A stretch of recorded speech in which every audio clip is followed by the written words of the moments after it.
मात्र सुरुवातीला बातमी बच्चू कडूंच्या आंदोलनासंदर्भातली। बच्चू कडूंच्या आंदोलनामध्ये शेतकरी मोठ्या संख्येने सहभागी झालेले आहेत। या आंदोलकांनी नागपूर हैदराबाद महामार्ग रोखलाय, तर नागपूर हैदराबाद महामार्गावर वाहतूक कोंडी यामुळे झाली आहे। मोठ्या प्रमाणात वाहनांच्या लांबच लांब रांगाही लागल्या आहेत। आपण पाहू शकतो या दृश्यांच्या माध्यमातून यामुळे वाहन चालकांना या आंदोलनामुळे या वाहतूक कोंडीमध्ये अडकून राहावं लागतंय। तर दुसरीकडे बच्चू कडू आपल्या आंदोलनावर ठाम आहेत। आपल्या मागण्या मान्य होत नाहीत तोपर्यंत आपण आंदोलन सुरूच ठेवणार असल्याचं बच्चू कडू यांनी सांगितलेलं आहे। दरम्यान या सगळ्या पार्श्वभूमीवर आता यावर काय तोडगा निघतो ते पाहणं अतिशय महत्त्वाचं असणार आहे। आपण ही दृश्य पाहतोय, मोठ्या संख्येने वाहनांच्या लांबच लांब रांगा नागपूर हैदराबाद महामार्गावर लागलेल्या आहेत आणि त्यामुळे मोठी वाहतूक कोंडी या ठिकाणी झालेली आहे। वाहन चालकांना सुद्धा नाहक मनस्ताप सहन करावा लागतोय। दुसरीकडे बच्चू कडू आपल्या आंदोलनावर ठाम आहेत। या तिन्ही दृश्यांच्या माध्यमातून आपण पाहतोय नागपूर हैदराबाद महामार्ग या ठिकाणी आंदोलकांनी रोखलाय, त्यामुळे बच्चू कडूंनी या ठिकाणी आंदोलनावर ठाम असल्याचं म्हटलंय। दुसरीकडे या सगळ्या पार्श्वभूमीवर पोलीस सुद्धा सतर्क झालेले आहेत।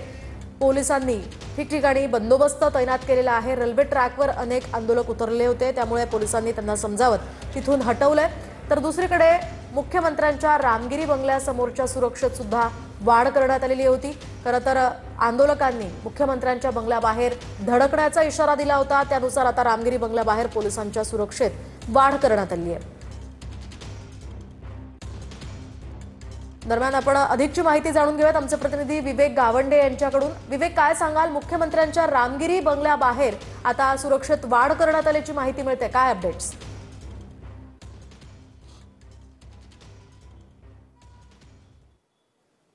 मोहिनी, बच्चू कडूंनी शेतकऱ्यांच्या आंदोलनाला घेऊन मुख्यमंत्र्यांच्या बंगल्यावर धडकण्याचा इशारा दिल्यानंतर या ठिकाणी जर पाहिलं तर हे मुख्यमंत्र्यांचं शासकीय निवासस्थान आहे आणि या मुख्यमंत्र्यांच्या रामगिरी बंगल्यासमोर जे आहे ते कडेकोट अशा पद्धतीने पोलीस बंदोबस्त जो आहे तो तैनात करण्यात आलेला आहे। हा जो मार्ग आहे या संपूर्ण मार्ग जो आहे तो दोन्ही बाजूने जो आहे तो बंद या ठिकाणी करण्यात आलेला आहे आणि दोन्ही ठिकाणी या ठिकाणी बॅरिकेडिंग लावण्यात आलेले आहे आणि त्या ठिकाणी पोलिसांकडून प्रत्येक येणाऱ्या व्यक्तीची जी आहे ती चौकशी या ठिकाणी केली जात आहे। सोबतच वाहनांची सुद्धा तपासणी या ठिकाणी पोलिसांकडून केली जात आहे आणि मोठ्या प्रमाणात बंदोबस्त देखील या ठिकाणी तैनात करण्यात आलेला आहे। आंदोलकांच्या संपूर्ण या पार्श्वभूमीवर जो इशारा आंदोलकांनी दिला होता त्या इशाऱ्याच्या अनुषंगाने पोलिसांनी या ठिकाणी कडेकोट अशा पद्धतीने सुरक्षा व्यवस्था जी आहे ते तैनात करण्यात आलेली आहे। एरवी या संपूर्ण परिसरामध्ये जर पाहिलं तर मोठी वर्दळ या मार्गावर जर पाहिलं तर मोठा शुकशुकाट जो आहे तो या संपूर्ण मार्गावर जो आहे तो या ठिकाणी पाहायला मिळतोय। सुरक्षेच्या दृष्टीने पोलिसांनी संपूर्ण या बंगल्याकडे येणारे जे काही मार्ग आहेत ते संपूर्ण या ठिकाणी बंद जे आहेत ते ठेवलेले आहेत। वरिष्ठ पोलीस अधिकारी देखील या ठिकाणी येऊन संपूर्ण परिस्थितीचा आढावा देखील या ठिकाणी घेत आहेत। आणि नक्कीच धन्यवाद विवेक, या संदर्भातले अपडेट्स तुमच्याकडनं जाणून घेत राहणार आहोत। दरम्यान आपण पाहतोय आंदोलक या ठिकाणी रेल्वे ट्रॅकवर उतरलेले होते आणि त्या संदर्भातली अधिकची माहिती आपण जाणून घेऊयात आमचे प्रतिनिधी स्वप्नील उमप यांच्याकडून। स्वप्नील, काय सांगाल, हे आंदोलक खरं तर ट्रॅकवर उतरलेले होते, काय नेमकं घडलं त्यावेळी?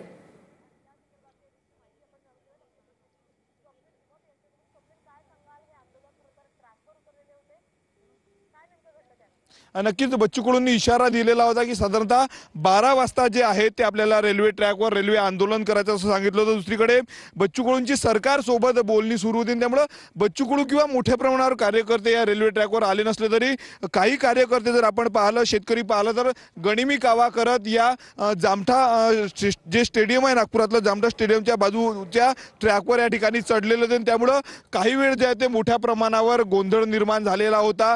अत्यंत महत्त्वाचा हा संपूर्ण रेल्वे रूट आहे, दिल्लीपर्यंत वाहतूक याच रूटवरनं जात असते आणि अशातच अचानक शेतकरी आणि कार्यकर्ते या ठिकाणी घुसल्याने गोंधळ निर्माण झालेला होता। दुसरीकडे आता पोलिसांचा चोख बंदोबस्त या ठिकाणी लावण्यात आलेला आहे। संपूर्ण या मार्गावर जे आहे ते पोलिसांच्या वतीनं पेट्रोलिंग केली जाणार आहे। रेल्वे पोलीस असतील, त्यानंतर नागपूर पोलीस देखील दाखल या ठिकाणी झालेले आहेत। काही वेळ जर आपण पाहिलं तर रेल्वे गाड्या खोळंबलेल्या होत्या, परंतु आता 2 रेल्वे गाड्या ज्या आहेत या ठिकाणावरनं गेलेल्या आहेत। महत्त्वाचा हा संपूर्ण मार्ग आहे आणि अशातच या ठिकाणी अचानक शेतकरी जे आहेत ते घुसले होते, त्यामुळे तारांबळ उडाली होती। दुसरीकडे जे सभेच्या स्थळावरनं बच्चू कडूंनी आवाहन केलेलं होतं की कोणीही आंदोलन सोडून एखाद्या रेल्वे ट्रॅकवर जाऊ नये, वाहतुकीत अडथळा होईल असं कुठलं कृत्य करू नये, कारण सरकारसोबत बोलणी बच्चू कडूंची सुरू आहे, शेतकरी नेत्यांची सुरू आहे। साधारणतः 2 महत्त्वाचे मंत्री जे आहेत ते स्वप्नील दिलेल्या सगळ्या अपडेट्ससाठी धन्यवाद विवेक, दिलेल्या या माहितीसाठी।